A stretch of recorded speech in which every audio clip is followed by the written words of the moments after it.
tindera ng lugaw, gulay at prutas, ngayon may-ari na ng milyong-pisong kumpanya. Alamin natin ang sikreto sa likod ng tagumpay ni Conchita Che Toribio de los Reyes dito sa Powerhouse. 2008 nang mabili ni Che ang bahay na ito sa Cavite. Ito raw ang kauna-unahan niyang naipundar mula nang makaahon siya sa kahirapan. Meron itong 3 palapag at may lawak na 1,000 square meters. Kasama pa rin ni Che sa bahay ang lahat ng kanyang mga anak at apo dahil ayaw na niyang mapahiwalay sa mga ito. Ang kisame ay gawa raw sa antique na kahoy mula sa Isabela. Sa sala naman makikita ang Swarovski crystals at Royal Albert Glass Collection ni Che na mula naman sa Italy. Hindi naman po talaga kayo taga Cavite, kayo po'y tubong Bohol. Bakit po kayo nag-decide na dito mag-settle down?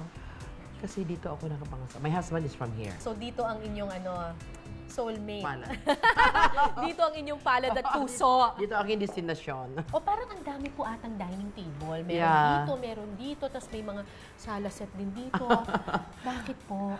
Kasi, ba karami yung pamilya? Kasi ito yung bahay na kung 24 hours tayo, ito yung bahay na siguro mga more than 12 hours laging may visit na pupunta. Talaga? Yeah, it's a blessing.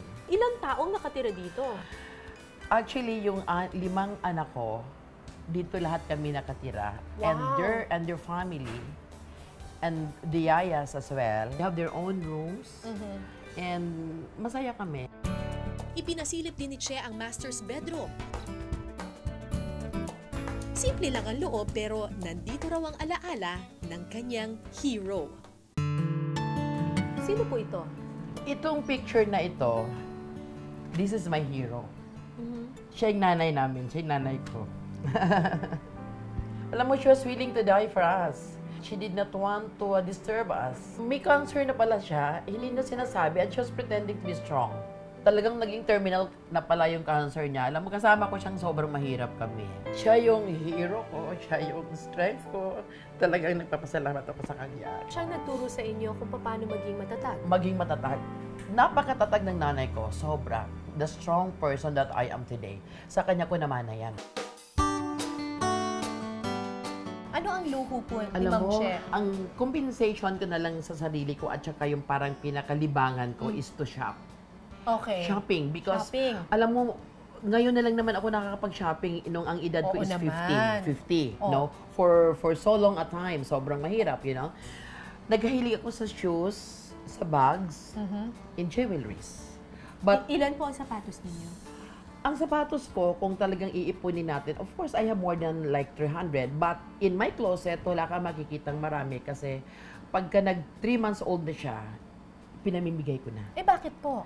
Sayang. To share. Ano po yung pinaka-proud kayo na sapatos? Pinaka-proud like my Ito po, LV. Giuseppe Zanotti, I have LV, I have Chanel. Pero kaya tama na. I have Louboutin. Anong pinaka-paborito ninyo po? Anything goes. This is my Dior Ano po yan? boots na hindi ko pa nagagamit simula ngayon. Ano pong tatak niyan? Christian Dior. Dior bang tawag doon? Oo. Anong size po ng paa ninyo? 8 nga lang eh. Ayun, 8. So sa lahat ng mga size 8, pumila po kayo dito after 3 months, ipamimigay po Ang yung Dior. binibigyan ko, alam mo, ang binibigyan ko, yung talagang hindi nila napaprioritize yung pamimili ng mga signature. Ito, ang ganda naman ito, ma'am.